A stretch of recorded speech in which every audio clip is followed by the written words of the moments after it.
ಕತೆ ನಂದಾದೀಪ. ಸಾಹಿತ್ಯ ಪರಿಕಲ್ಪನೆ, ಧ್ವನಿ ಶೋಭಾ. ಅಣ್ಣನ ಮದುವೆಯ ಸಂಭ್ರಮ ನೆನೆದು ಖುಷಿಯಿಂದ ತವರಿಗೆ ಓಡೋಡಿ ಬಂದಳು ಪ್ರಣತಿ. ಆರೆ ಮುಂದಿನ ವಾರವೇ ಮದುವೆ ಮನೆಯ ಸಂಭ್ರಮ ಖುಷಿ ಏನೂ ಕಾಣಿಸ್ತಿಲ್ಲ. ಮನೆಯೆಲ್ಲ ನೀರವ ಮೌನ. ಏನಾಯ್ತು? ದಡಬಡಿಸಿ, ಅಮ್ಮ ನಾನು ಪ್ರಣತಿ ಬಂದಿದ್ದೀನಿ, ಎಲ್ಲಿದೀಯಮ್ಮ ಅಂತ ಅಮ್ಮನನ್ನು ಕೂಗುತ್ತಾ ಮನೆಯೆಲ್ಲ ಹುಡುಕಾಡಿದಳು. ಅಮ್ಮ ಎಲ್ಲೂ ಇಲ್ಲ, ಅಣ್ಣ ಅಪ್ಪನೂ ಇಲ್ಲ, ಮೇಲೆ ನೋಡೋಣ ಅಂತ ಮೇಲಿನ ರೂಮಿಗೆ ಹೋದಳು. ಅಮ್ಮನ ರೂಮಿನಿಂದ ಅಳುವ ಶಬ್ದ ಕೇಳಿಸಿತು ಪ್ರಣತಿಗೆ. ಎದೆ ಢವ ಢವ ಎಂದು ಬಡಿದುಕೊಳ್ಳಲಾರಂಭಿಸಿತು. ಜೊತೆಗೆ ತುಂಬಾ ಭಯವೂ ಶುರುವಾಯಿತು. ಅಮ್ಮನಿಗೆ ಏನೋ ಆಗಿದೆ ಅಂತ ಪ್ರಣತಿ ಅಮ್ಮನ ರೂಮಿಗೆ ಒಂದೇ ಉಸುರಿಗೆ ಓಡಿ ಬಂದಳು. ಕಣ್ಣಲ್ಲಿ ನೀರು ತುಂಬಿಕೊಂಡಿತು. ಕೋಣೆಗೆ ಬಂದು ನೋಡಿದರೆ ಅಮ್ಮ ಒಂದೇ ಸಮನೆ ಅಳುತ್ತಿದ್ದಾಳೆ. ಅಮ್ಮನ ಬಳಿ ಬಂದ ಪ್ರಣತಿ, ಅಮ್ಮ ಏನಾಯ್ತು? ಯಾಕೆ ಹೀಗೆ ಅಳ್ತಾ ಇದೀಯಾ? ಅಪ್ಪ ಅಣ್ಣ ಚೆನ್ನಾಗಿದ್ದಾರಲ್ವಾ? ಭಯ ಮಿಶ್ರಿತ ಧ್ವನಿಯಲ್ಲಿ ಕೇಳಿದಳು. ದೇವ್ರೇ, ಎಲ್ಲರೂ ಚೆನ್ನಾಗಿರ್ಲಪ್ಪ, ದೇವರನ್ನು ಬೇಡಿಕೊಂಡಳು ಪ್ರಣತಿ. ಅಷ್ಟರಲ್ಲಿ ಪ್ರಣತಿಯನ್ನು ಕಂಡ ರಾಧಮ್ಮ ಸ್ವಲ್ಪ ಸುಧಾರಿಸಿಕೊಂಡು, ಮಗಳೇ ಎಲ್ಲರೂ ಚೆನ್ನಾಗೇ ಇದ್ದೇವೆ, ಯಾರಿಗೂ ಯಾವ ತೊಂದರೆಯೂ ಇಲ್ಲ ಅಂತ ಕಣ್ಣೊರೆಸಿಕೊಂಡರು. ಅಲ್ಲಮ್ಮ, ಮತ್ತ್ಯಾಕೆ ನೀನು ಅಳ್ತಾ ಕೂತಿರೋದು? ಅಮ್ಮನನ್ನ ಪ್ರಶ್ನೆ ಮಾಡಿದಳು ಪ್ರಣತಿ. ಇನ್ನೇನ್ ಮಾಡ್ಲಿ ನಾನು? ನನ್ನ ದುಃಖ ಕೇಳೋರು ಯಾರು? ನಿನ್ನ ಅಪ್ಪ ಅಣ್ಣ ಇದ್ದಾಗಂತೂ ಒಂದು ಹನಿ ಕಣ್ಣೀರು ಹಾಕೋಕ್ಕೂ ಬಿಡಲ್ಲ. ಅದಕ್ಕೆ ಅವ್ರ ಮನೆಯಲ್ಲಿ ಇರ್ದಿರುವಾಗ ಸಮಯದಲ್ಲಿ ಅಳ್ತಾ ಕೂತಿದ್ದೀನಿ. ಈಗೇನಾಯ್ತು ನೀನು ಅಳುವಂಥದ್ದು? ಕೇಳಿದಳು ಪ್ರಣತಿ. ಆರತಿಗೊಂದು ಮಗಳು, ಕೀರ್ತಿಗೊಂದು ಮಗ, ಹೆಮ್ಮೆ ಪಟ್ಟಿದ್ದೆ ನಾನು. ನಿನ್ನನ್ನು ಒಳ್ಳೆಯ ಕಡೆಗೆ ಮದುವೆ ಮಾಡಿದೆ. ಇನ್ನು ಮಗನಿಗೆ ಮದುವೆ ಮಾಡಿ ಬಂದು ಸೊಸೆಗೆ ಮನೆಯ ಜವಾಬ್ದಾರಿಗಳನ್ನೆಲ್ಲ ನೀಡಿ ನಾನು ಆರಾಮವಾಗಿರ್ಬಹುದು ಅಂತ ಅಂದ್ಕೊಂಡಿದ್ದೆ. ಆದರೆ ಅದು ನನ್ನ ಹಣೆಯಲ್ಲಿ ಬರ್ದಿಲ್ವೇ? ಆ ಬ್ರಹ್ಮ ರಾಧಮ್ಮ ಅಲ್ವತ್ತುಕೊಂಡರು. ಅಯ್ಯೋ ಅಮ್ಮ, ಒಗಟೊಟ್ಟಾಗಿ ಮಾತಾಡಬೇಡ, ಸ್ವಲ್ಪ ಬಿಡಿಸೇಳು. ಪ್ರಣತಿ ಜೋರಾಗಿ ಕೂಗಿದ್ಲು. ಇನ್ನೇನು ಕೇಳೋಕ್ಕೆ ಉಳಿದಿದೆಯೇ ಪ್ರಣತಿ? ನಿನ್ನ ಅಣ್ಣ ಒಳ್ಳೆ ನೌಕರಲ್ಲಿದ್ದಾನೆ. ಈಗ ನಮ್ಗೇನು ಕಡಿಮೆ ಹೇಳು? ಎಲ್ಲ ಇದೆ. ಆದರೆ ನಿನ್ನ ಅತ್ತಿಗೆ ಆಗಿ ಬರೋವಳು ಸಿಟಿಯಲ್ಲೇ ಮನೆ ಮಾಡಬೇಕು ಅಂತ ಕೂತಿದ್ದಾಳೆ. ಅವಳು ನೌಕರಿ ಮಾಡ್ತಾಳಂತೆ. ಮಗ ಸೊಸೆ ಇಬ್ರು ಬೇರೆ ಇದ್ರೆ ಏನು ಚಂದ ಹೇಳು? ನಿನ್ನ ಅಣ್ಣಂಗೆ ಮನೆ ಹತ್ತಿರವೇ ಕೆಲಸ. ಮಕ್ಕಳು ದೂರವಾದ್ರೆ ನಾವಿಬ್ರು ಮುದುಕರು ಹೇಗೆ ಇರೋದು? ನನಗೋ ಮಂಡಿ ನೋವು, ಕೆಲಸ ಮಾಡೋಕ್ಕಾಗ್ತಿಲ್ಲ. ಇನ್ನು ನಿನ್ನ ಅಪ್ಪಂಗೂ ವಯಸ್ಸಾಯ್ತು ಕಣೆ. ಏನಾದರೂ ಹೆಚ್ಚು ಕಮ್ಮಿ ಆದರೆ ನಮ್ಮ ಜೊತೆ ಯಾರೇ ಇರ್ತಾರೆ? ಇದನ್ನೆಲ್ಲ ನೋಡಿ ಅಳು ಬಂತು.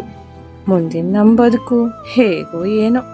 ಈ ಚಂದಕ್ಕ ನಾವು ಇಷ್ಟೆಲ್ಲ ಕಷ್ಟಪಟ್ಟು ಮಕ್ಕಳನ್ನು ಬೆಳೆಸಿದ್ದು ಹೇಳುತ್ತಾ ಮತ್ತೆ ರಾಧಮ್ಮ ಅಳೋಕ್ ಶುರು ಮಾಡಿದ್ರು. ಅಲ್ಲಮ್ಮ, ನೀನು ಅತ್ತಿಗೆಗೆ ಹೇಳಬೇಕಿತ್ತು, ಮದುವೆ ಆದಮೇಲೆ ನೌಕರಿ ಎಲ್ಲ ಬೇಡ, ಮನೇಲೇ ಇರಬೇಕಂತ. ನಮಗೂ ವಯಸ್ಸಾಯಿತು ಅಂತ ಪ್ರಣತಿ ಅಮ್ಮನಿಗೆ ಹೇಳಿದಳು. ನಾನು ಯಾವ ಬಾಯಲ್ಲಿ ಹೇಳಿ ಮಗಳೇ?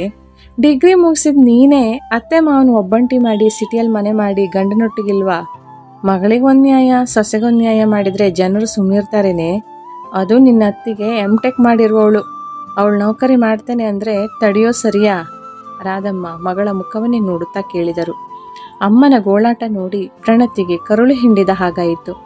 ಅಮ್ಮ, ನಾನು ತಪ್ಪು ಮಾಡ್ತಿದ್ದೇನೆ? ಅಮ್ಮನ ಮಡಿಲಲ್ಲಿ ತಲೆ ಇಟ್ಟು ರಾಧಮ್ಮನನ್ನ ಕೇಳಿದಳು ಪ್ರಣತಿ. ರಾಧಮ್ಮ ಮಗಳ ತಲೆ ನೇವರಿಸುತ್ತಾ, ಹೌದು ಮಗಳೇ, ನೀನು ಇಡುತ್ತಿರುವ ಹೆಜ್ಜೆ ತಪ್ಪೆ. ನಿಮ್ಮ ಮನೆಯಲ್ಲಿ ಯಾವುದಕ್ಕೆ ಕಡಿಮೆ ಇದೆ ಹೇಳು? ನಿನ್ನ ಗಂಡ ಒಳ್ಳೆ ಕೆಲಸದಲ್ಲಿದ್ದಾನೆ. ನಿನಗೆ ನೌಕರಿ ಮಾಡುವ ಅಗತ್ಯವಾದರೂ ಏನಿದೆ ಹೇಳು? ಅತ್ತೆ ಮಾವಂಗೂ ವಯಸ್ಸಾಯಿತು. ಅವರನ್ನ ನೀನು ಸೊಸೆಯಾಗಿ ಅವರ ಮನೆ ಬೆಳಗೋ ನಂದಾದೀಪವಾಗಿ ಚೆನ್ನಾಗಿ ನೋಡ್ಕೋಬೇಕು ತಾನೆ? ವಿದ್ಯೆ ಜೀವನಕ್ಕೆ ಅತಿ ಅವಶ್ಯ ಮಗಳೇ. ಎಷ್ಟಾದರೂ ಕಲಿ, ಆದರೆ ವಿದ್ಯೆಯ ಜೊತೆ ವಿನಯ ಇರಬೇಕು. ವಿದ್ಯೆ ಕಲಿಯುವುದು ನಮ್ಮ ಆಡಂಬರ ದೌಲತ್ ತೋರ್ಸೋಕ್ಕಲ್ಲ ಮಗಳೇ. ಅದು ಕಳ್ಳರೂ ಕದಿಯಲಾಗದ ಅದ್ಭುತ ಸಂಪತ್ತು. ನಮಗೆ ಕಷ್ಟ ಕಾಲ ಬಂದಾಗ ಅದನ್ನು ಉಪಯೋಗಿಸ್ಕೊಳ್ಬೇಕು. ನಿಜ ಅಮ್ಮ, ನೀನು ನನ್ನ ಕಣ್ ತೆರೆಸಿದೆ. ನಾನು ನನ್ನ ಅತ್ತೆ ಮಾವರ ಒಬ್ಬಂಟಿ ಮಾಡಿ ಕೇವಲ ನನ್ನ ಜೀವನವನ್ನು ಮಾತ್ರ ನಾನು ನೋಡಿಕೊಂಡೆ. ನನ್ನ ಇಂಥ ಕೆಟ್ಟ ಗುಣದಿಂದ ನನ್ನ ಅತ್ತೆ ಕೂಡ ನಿನ್ನಂತೆ ಎಷ್ಟು ನೊಂದ್ಕೊಂಡಿದ್ದಾರೋ ಏನೋ ಅಲ್ವೇನಮ್ಮ? ದುಃಖದಿಂದ ಅಮ್ಮನನ್ನ ತಬ್ಬಿಕೊಂಡಳು. ರಾಧಮ್ಮ ಮಗಳನ್ನ ತಬ್ಕೊಂಡು ಪ್ರಣತಿ ಹಣೆಗೆ ಮುತ್ತು ಕೊಡುತ್ತಾ, ಈಗಲಾದರೂ ನಿನ್ನ ತಪ್ಪನ್ನು ಅರ್ಥಕೊಂಡೆ ಅಲ್ವೇ ಎಂದು ನಗುತ್ತಾ ಕೇಳಿದರು. ಅಮ್ಮ ನಗುತ್ತಿರುವುದನ್ನು ನೋಡಿ, ಏನಮ್ಮ ಈಗಷ್ಟೇ ಅಳ್ತಾ ಇದ್ದೆ, ಈಗ ನಗ್ತಾ ಇರುವೆಯಲ್ಲ? ಆಶ್ಚರ್ಯದಿಂದ ಪ್ರಣತಿ ಅಮ್ಮನನ್ನೇ ನೋಡ್ತಾ ಕೇಳಿದಳು. ನಿನ್ ತಪ್ಪಂತಿದ್ದಲು ನಾನು ಸಣ್ಣ ನಾಟಕ ಮಾಡಬೇಕಾಯಿತು, ಕ್ಷಮಿಸಿ ಬಿಡು ಕಂದ. ರಾಧಮ್ಮ ಮಗಳ ಮುಂದೆ ಕಿವಿ ಹಿಡಿದುಕೊಂಡು ಚಿಕ್ಕ ಮಗುವಂತೆ ನಿಂತ್ಕೊಂಡ್ರು. ನಾಟಕ? ಏನಮ್ಮ ನೀನು ಹೇಳ್ತಿರೋದು? ಪ್ರಣತಿ ದಂಗಾಗಿ ಕೇಳಿದಳು. ನಿನ್ನ ಅತ್ತಿಗೆ ಆಗಿ ಬರುವವಳು ಚಿಂದಂತ ಹುಡುಗಿ. ಪ್ರಣತಿ, ಇಂಥ ಸೊಸೆ ಪಡೆಯೋಕ್ಕೆ ನಾನು ಅದೃಷ್ಟ ಮಾಡಿದ್ದೆ. ಮದುವೆ ಆದ್ಮೇಲೆ ನೌಕರಿ ಮಾಡಲ್ಲ ಅತ್ತೆ, ನಿಮ್ಮ ಜೊತೆ ಮನೆಯಲ್ಲೇ ಇರ್ತೇನೆ. ಮುಂದೆ ಕೆಲಸ ಮಾಡುವ ಪ್ರಸಂಗ ಬಂದರೆ ಆಗ ನೋಡ್ಕೊಂಡ್ರಾಯ್ತು ಅಂದಿದ್ದಾಳೆ ನನ್ನ ಚಿನ್ನದಂಥ ಸೊಸೆ. ಆದರೆ ನನ್ನ ಮಗಳು ತಪ್ಪು ಮಾಡ್ತಿದ್ದಾಳೆ. ಸೊಸೆಯಂತೆ ನನ್ನ ಮಗಳು ಆದರೆ ಎಷ್ಟು ಚೆನ್ನ. ಅವಳ ಅತ್ತೆ ಎಷ್ಟು ಖುಷಿ ಪಡ್ತಾಳೆ ಅನ್ನೋ ಆಲೋಚನೆ ಬಂತು. ಅದಕ್ಕೆ ಹೀಗೆ ಮಾಡಿದೆ. ಅಂತೂ ನನ್ನ ಮಗಳಿಗೆ ಸರಿ ತಪ್ಪು ಯಾವುದು ಅಂತ ತಿಳಿತಲ್ಲ. ಸಂತೋಷ ತಡೆಯಲಾಗ್ತಿಲ್ಲ ನನಗೆ. ರಾಧಮ್ಮ ಸಂತಸದಿಂದ ಮಗಳ ಮುಖ ನೋಡಿದರು. ಪ್ರಣತಿಗೂ ಅಮ್ಮನ ನೋವು, ಸಂಕಟ, ಅಳು ನೋಡಿ ದೊಡ್ಡವರ ಆತಂಕ, ನೋವು ಏನು ಎಂಬುದು ಅರ್ಥ ಆಗಿತ್ತು. ಅಮ್ಮ, ದಯವಿಟ್ಟು ನನ್ನ ಕ್ಷಮಿಸು. ನಾನು ನನ್ನ ಅತ್ತೆ ಮಾವನನ್ನ ಚೆನ್ನಾಗಿ ನೋಡ್ಕೊಳ್ತೀನಿ. ನಮ್ಮ ಮನೆಯಲ್ಲೇ ಅವರೊಟ್ಟಿಗೆ ನಾವು ಒಂದಾಗಿ ಬಾಳ್ತೀವಿ.